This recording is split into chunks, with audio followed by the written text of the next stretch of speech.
Hey, it's John and Mike, brew-dudes.com, and I don't know if you've known this because he has alluded to it in earlier videos, but Mike has been doing a lot of research into homebrewing mash pH.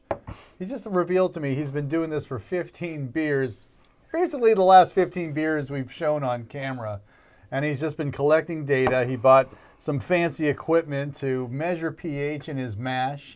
He's been gathering that data. He's got charts, and he has also got 3 beers here that have different water profiles and, you know, different pH, and we're going to talk about all that. But this video kind of gets his perspective on mash pH, how it affects the beers that we brew at home, and, you know, other Mike opinions about the subject. So let's get into it. Yeah, let's start from the beginning. I don't know where this is really going to go, but let's start with this. So for a while now, I've been concerned about. I've been really wanting to get my beers to attenuate better, to be drier. I find that when you can achieve a lower final gravity, the beers tend to be more flavor stable. They tend to be a little clearer, a little cleaner tasting.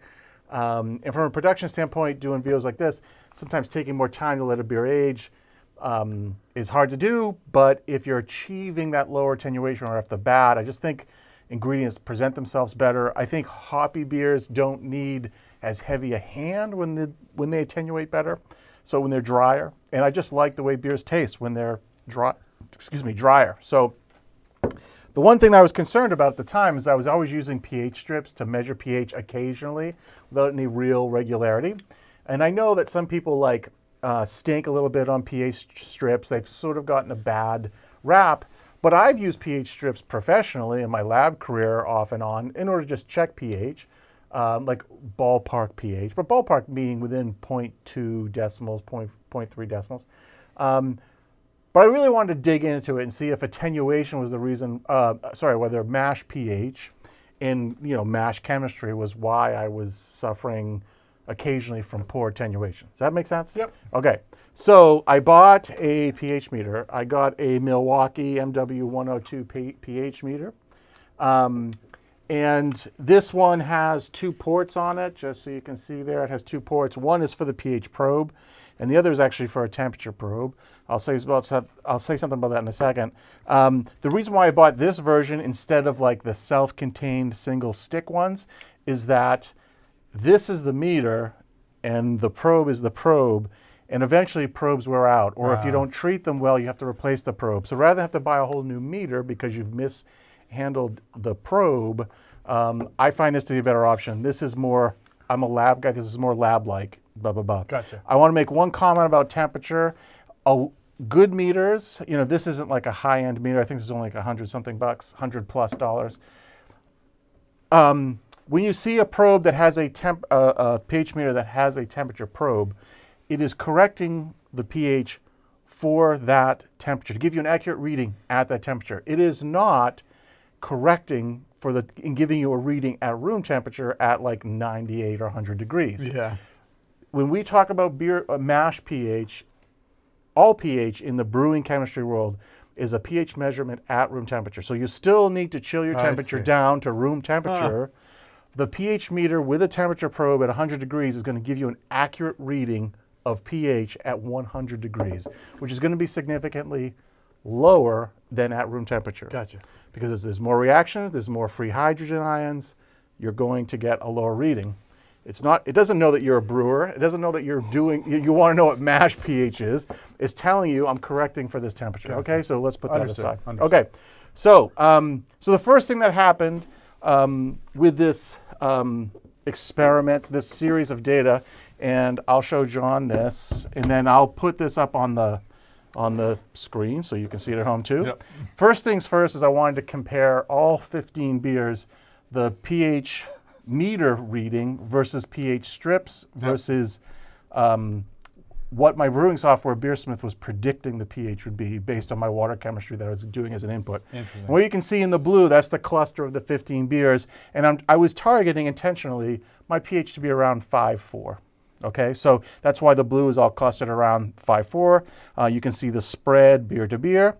The red is pH strips, and the reason why it's actually appearing as quantized lines is because I don't have the resolution in strips that you do with a meter. A meter is going to give you 2 decimal, depending on the meter you buy, up to 2 decimal places, where a pH strip can only tell you, my strips go like in 0.3, so it's like 4.7, 5.0, 5.3, 5.6. Understood. So that's why those are sort of quantized, if you will. Then the green is the predicted value after I put in my water salts and my water and the recipe into BeerSmith. So what you notice is that pH strips regularly come in about 0.5 to 0.7 pH units lower than what the meter's telling you. I'm going to assume here that the meter is correct all the time, and we'll compare everything to that, okay?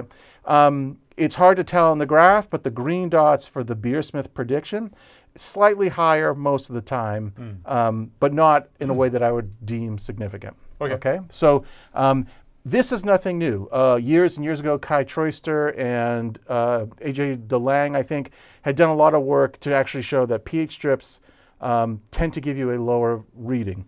Now here, the vast majority of my dots are coming at 5.0, but what I did notice, this is why I was sort of thinking about attenuation, is that a lot of my beers, before I started paying a little more attention to this, were coming in at more closer to the 4.7, 4.5, which meant that the pH would have been like 5.0, which is, you know, really pushing that lower end of what they tell us to recommend, like 5.2 to 5.6.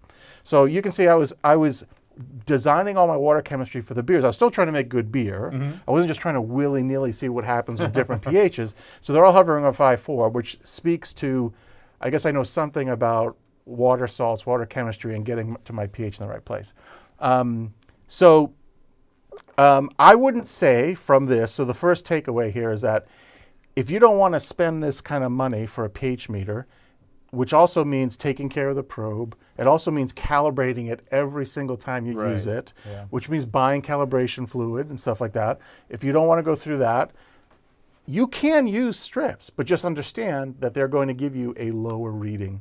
And some of those 4.7 readings, that's what that lower red is, some of those 4.7 readings could very well be like colored beers that are sort of screwing with your ability to like really, I think I've got pretty good color perception, but you take a strip, you hold it up against the package afterwards, and so the color of the wort probably has some impact on that. Anyway, but you can use, my point is, a lot of people say, no, you can't use strips. You can use strips, you have to understand they're just correct by about 0.5. Again, it all has to be room temperature readings. What's the one outlier? What's the 5.3 of the strips? Do you remember of that guy? Yeah. Oops.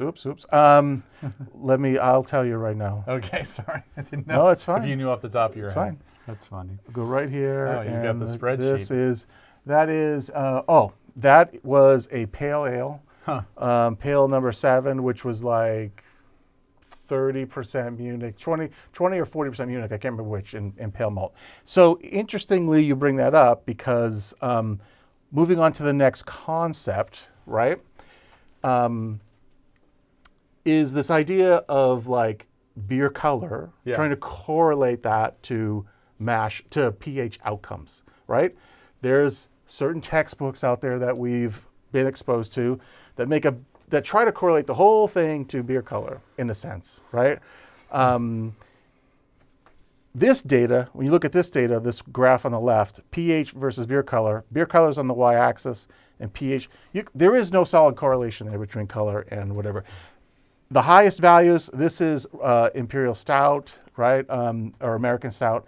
These, the highest ones are right in the center, but the reason why they're spread out and there's no like correlation, like going like color and pH, is because there's different amounts of things I'm putting in there based on the recipe to control my pH and cluster it around 5.4 like we saw earlier. But what I did do, instead of SRM, I looked at the specialty malts, right? Again, the correlation in the specialty malts versus pH isn't great because, again, I'm trying to bang it away with different salt additions and stuff like that, okay? So now if we look at, let's look at the actual salt additions and pH. So if we look at calcium, the amount of calcium I put into each beer in parts per million, you can see a rough left to right in the blue dots and the red dots taken collectively. The more calcium, the lower the pH, which makes sense because calcium in the mash reacts with phosphates, which releases hydronium ions, which gives you hydrogen ions, which gives you lower pH. So there's a rough left to right, up to down correlation there. It's a loose one. More data points would make it look tighter. The red dots in here are these 3 beers. Okay. Okay. I love that outlier, like Yeah. 5-3. Right. So we'll talk about that. Okay. So there's calcium, and then the one on the right is how much bicarbonate there was in there. So why is there bicarbonate in there? Well, one thing I realized, why was my pH coming in so low all the time with the mash strips, even if I did a mental correction for the thing? Because what I was doing was adding calcium and lactic acid in BeerSmith. But what I began to realize is because I use really, really soft water, the spring water, it's almost RO water, is that there's no buffering capacity there in the first place. And so by adding lactic acid and adding calcium, there's nothing really in there to try to create a buffer that's holding the pH level up enough, which is why I was drifting down to 5.2, 5.0. So I switched. This is going to sound counterintuitive, but I always wanted to try to get more calcium in the water, which would then mean driving pH lower. Yeah. But how do you control it going down too low? You start adding baking soda or bicarbonate. Yep, Don't that's use right. chalk. You can't add chalk to a That's mash. right. You just can't Yeah. because it doesn't dissolve. So we can talk about that another time, or I'll address that in the comments. But bicarbonate levels, this is like a really shitty correlation. But what you can see in the red dots Yeah. is that An more angle. bicarbonate, higher pH. Yep. And that makes sense. So this isn't residual alkalinity. It's just a measure of total bicarbonate that I put into the system. Now, granted, these are all different beer styles. They're all different amounts of specialty malts. So it's a sort of a mixed bag of what's going on here. I'm not pretending to have discovered any new correlations here. I'm just showing what happened with my beers and when I was trying to do something reliably and measure pH. So that brings me to like one of the last points about this is if you want to talk about some of these things in beers, in beer brewing, that are really technical, that are really scientific, you can't just rely on what has been written down or some tables or some whatever. You have to really be willing to do the scientific measurement and figure out what it is. Like one thing that really gets my craw all the time is like we talk about pitching rates and like re-pitching yeast. I don't care how many pundits tell you, well, a slurry of this or that is roughly 1.2 billion, whatever. I'm sorry, you really have to count it if you really want to know. You need a You just do. microscope. Now, being said, you don't have to have this technical equipment as long as you're trying to do something very similar all the time, and you say, that didn't work out, I'm going to add more calcium. That didn't work out, I'm going to add, or if you're doing oxygen, like if you really want to understand the effect of oxygen in your beer, at pitching, you really need to have a oxygen tank with a flow meter. So you can say, I put in this much oxygen. Sure. But if you don't do that, you just need to be consistent and say, this time I did this, next time I'm doing more, next time I'm doing more. But as homebrewers, because we're all over the place with what we brew style-wise, we're not really that consistent. And so it's hard to track those types of phenomenon in a really scientific way without doing some measurements. All right? So that makes sense? Yeah. All right, so that's pH. The second part of this then is in these beers. What did we do here with these? So these were the final 3 beers of the experiment, where after I collected all this data, I really wanted to understand, does any of this matter in the actual perception of the beer, right? Yeah. And so this is an amber ale. This is all the same recipe. And this basic recipe, I'll give you the recipe. This is 86% pale malt, 8% Crystal 40, 4% Caravienne, and 2% Carafa Special 2. The rough color of this beer is 14.6 SRM. It's meant to be some sort of amber. I mashed this at 152 for 75 minutes, tried to go right in the middle of the road. It's got some Tettnang at 60 minutes, a full ounce of Tettnang at 60 minutes, and then half an ounce with 5 minutes to go in the boil. I fermented them all with Cellar Science Cali because that's something that's very clean. It's where we understand what that yeast is like. And I fermented it about 68 degrees in the basement here for like a week and a half before they got kegged up, and they've been in the keg for like a week. Gotcha. And so to, getting carbonated or whatever. So that's this, but there's 3 beers here. So it's the same recipe, the same process in all these beers, except this beer is our plain straight up tap water. Not filtered, just straight out. Not filtered. out I use a little Camden just to, not out of those. But it's like Camden tablet to get rid of the chlorine. Right, to get rid of the chlorine. Yeah. This is now, I usually buy spring water, bottled spring water, and modify it. So the next two beers, this is just the spring water with no modification whatsoever. The spring water is very, very soft. It's all almost single digit, so it's pretty close to I guess RO. I know that red dot right there. Yeah. Yeah. So then this one, you might be surprised. So then this one is the is spring water with my additions. Yes. Trying to make some additions to it. Cool. So the way that I would do it if I wasn't doing any of this experiments. Okay. To try to hit a pH. So the really big question is, first of all, with these things in pH, well, wow, Mike, you've got very different water. Does that translate into differences in pH? So I'm just going to look at this so I can remember. So this beer, so our tap water has got a lot of chloride in it. Yes. Keep that in mind. Yep. But it doesn't have it's got actually, I forgot, it has a moderate amount of calcium. Some calcium, yeah. So this is 52 parts per million of calcium. Yeah. And about 80 something of carbonate, right? Yep. Spring water its own, this is like 5 of calcium yeah, and 14 of bicarbonate, just not enough. Yeah. And then in my modified version, I went to 130 of ppm of calcium Yeah. and it's got 50 of bicarbonate. So less bicarbonate than this does. Yeah. Okay, bicarbonate. Interesting, So yeah. pH of these is going to be in order. This is 5.3, Yes. 5.4, 5.5. Wow. And that sort of tracks with a lot bicarbonate, less bicarbonate, really little bicarbonate. Yep. And so that sort of tracks. Now, 5.3, 5.4, 5.5, is that significantly different? I don't know if I was to measure the pH on them 10 minutes later or 10 minutes earlier. I don't view that it maybe as being wildly different, but it's interesting that it tracks. Yeah. Right, so it tracks. Attenuation on these three beers, these two were both about 77% attenuation. Interestingly, the spring water by itself was almost 82% attenuation. So, so this is about 5.5%. This is 5.8% alcohol. So they all start off at 1054. This 1012, 1012, and then 1010 in the center. Again, are those measurements really different? I don't know. I mean, temperature, hydrometer. I use the same hydrometer on them all, but there's a certain amount of error in any measurement you make, and I don't know what the calibration error is of all that equipment. So it just is what it is. But anyway, that's what the data is for that. I'm done talking. I'm going to drink these beers. Yeah, it's all about the finished What product, about the perceptions right? of those beers for you? So I know that you told me what the water base was for each of these. So I did go into it with kind of a preconceived notion of how these beers would taste, just because of my own experience with our tap water, our spring water, and then our spring water that's been manipulated through science, right, and chemistry. I will say that, of course, our tap water brings out the malt and has there's hop presence, but it's just not as bright as the other two beers. Our tap water has about 160 ppms of chloride in it. Great for malty beers, great for stouts, porters, that sort of thing. But it has that, typical kind of flabby taste to it. It's not as spritzy or as dry in its finish.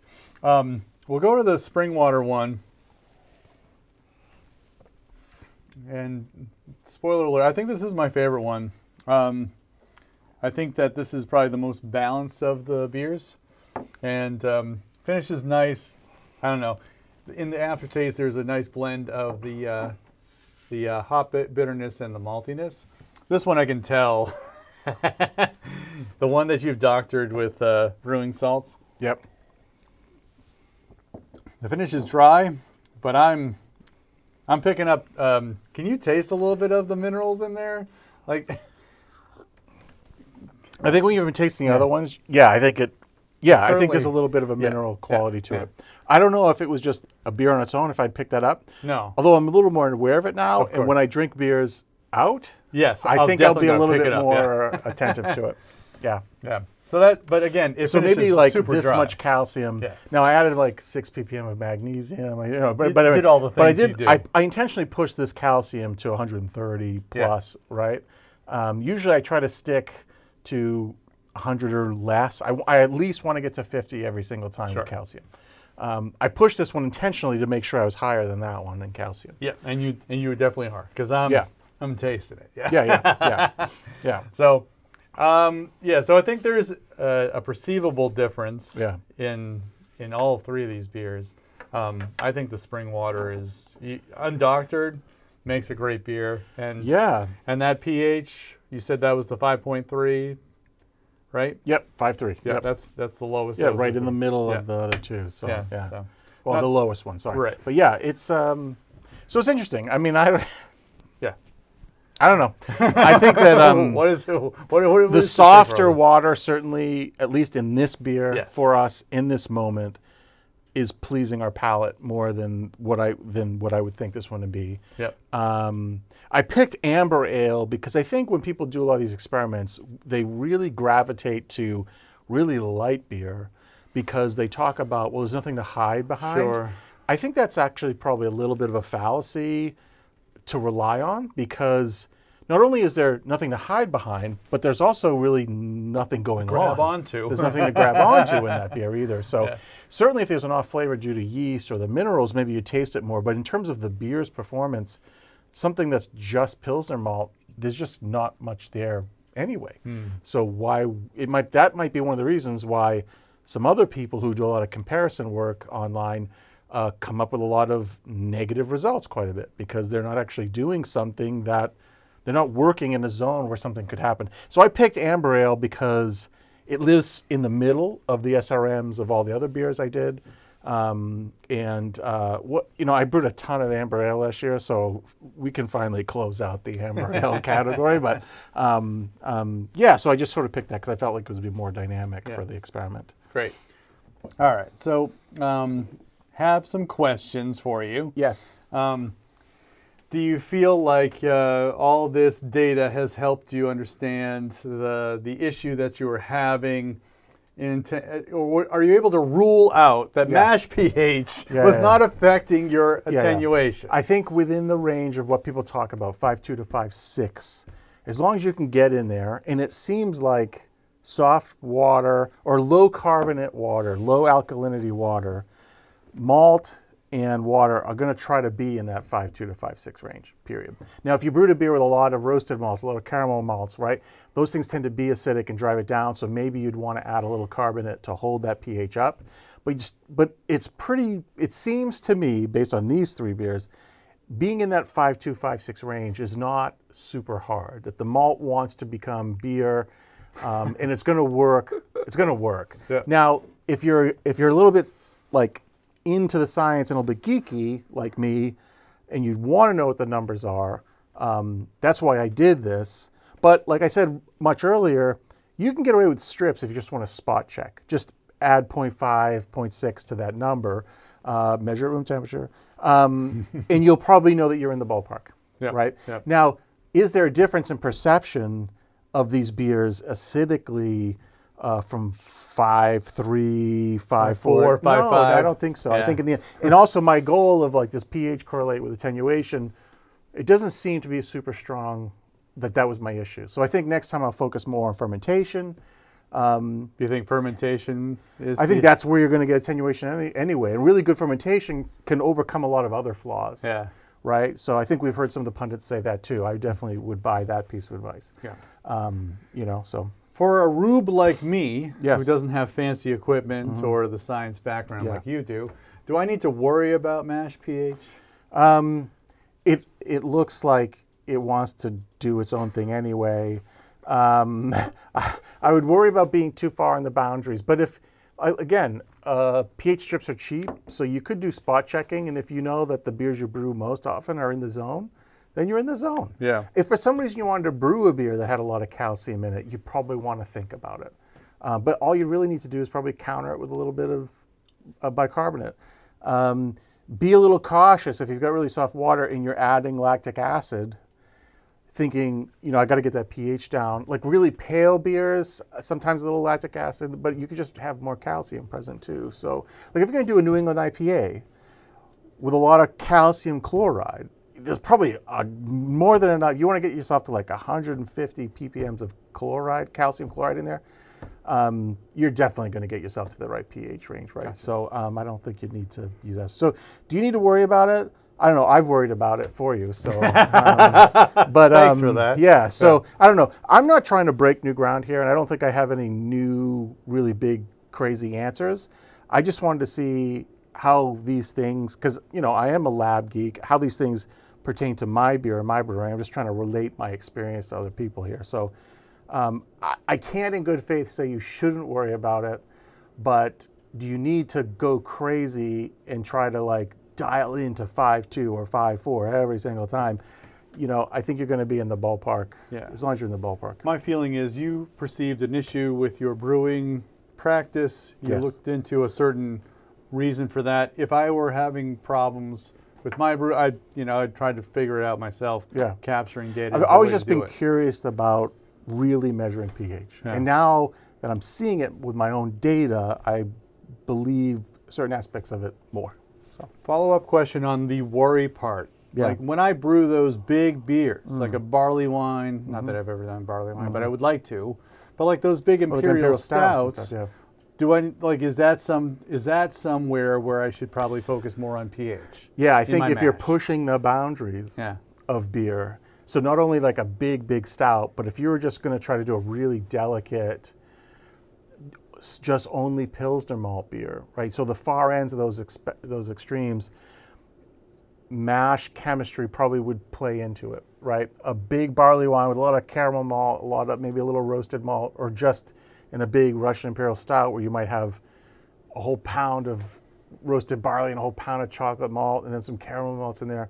Watch Out Stout, for instance, right? Just all those, maybe pH, maybe it's just something to think about. But I can't speak to the low. I think on the low end, is harder to predict. On the stouty end of things, a little bicarbonate probably smooths over most issues. Buffers it out. Yeah, huh? All right. yeah, for sure. Again, I might get burned for that in certain comments, but I think that's the way I feel about it. I think I've seen more issues of hitting a number on the very low end of I'll call it the color spectrum, but really that low specialty malt end of things. Super delicate beers. Do you think that certain regions of our country or even regions of the world have affected what the conventional wisdom is about water chemistry and just pH in general? It feels like that to me, homebrewing? because I think most of our homebrewing like luminaries are coming from the West Coast, and we're here on the East Coast. And their base water profiles might be and probably are very different. People who are getting a lot of surface water from the mountains and stuff like that, where they've got a lot of alkalinity in the water, very different than what we have here. And so while the rules that they're talking about, match up with the chemistry, again, you need to know what your base water is. Gotcha. Right? So for us, that's why I recommend for people, if you really want to worry about water chemistry, then take a big step back, push those textbooks aside, take a big step back, just start with really soft water, like distilled RO or really soft spring water. I sort of recommend that better anyway, the spring water, and brew from there, because a lot of this is going to happen in the right place, and you can worry about seasoning your beer than having to be in the right pH. I think the reason why there's so much complexity in mash pH being talked about with like beer color or with residual alkalinity and those concepts is because they were trying to match that up with difficult water, right? So if you don't know if you have difficult water, you can't really be in the ballpark. Are we blessed with simple, non-difficult water? We are. The only challenge with our water is we have like almost 150, 160 ppms of chloride. So there's the problem Yeah. Okay. with our base water. And if you wanted to even just achieve a balanced profile between sulfate to chloride ratio, you're going to have to add a lot of gypsum, a lot of calcium to even match the chloride, let alone if you wanted to be a 2-to-1 sulfate to chloride ratio, we're talking about now getting up to like 300 ppms of sulfate. Yeah. Chloride's coming with that, and it's going to be to the order of 200 something ppm, which is even more than what these are, right? So pH could be a problem then. But you now know that because I've told you what our base water is and how that affects it, right? Yeah. So that's why it's better. You don't have to just, if you don't want to buy all spring water to brew, then buy half of the water, spring water, and bring that level down Cut to it something down. so you don't have to add so much calcium. Yep, I've done that before. Yep. And it's worked out just fine. Well, I know you were like, I'm not really sure what's going to come out of all this, but look at 15 beers worth of data, and we're sharing it here with you. Here we are. Yeah, and they came up with, it works for him, and I think that's what he was trying to figure out. And I think that it is, I think the big thing is, number one, look, like a rube like me, people have been brewing beers for thousands of years, like you said, hot, like I loved when you said that, barley, hot water, it wants to make beer, Yep. And I think that that's step one. And I think that if you have a good understanding of your water, that's probably step two. And then you can build off from there. You can start playing around with, probes and all kinds of crazy, data collection. When you're getting to 25 years of brewing beer, then you can try to figure it out a little bit, get a little bit more granular about it. So, all right. I know this is a long one. If you've lasted this long, thanks a lot for watching. If you like this video, give us a like, subscribe to our channel. We do this homebrewing thing every single week. For John and Mike, brew-dudes.com, brew on. Cheers.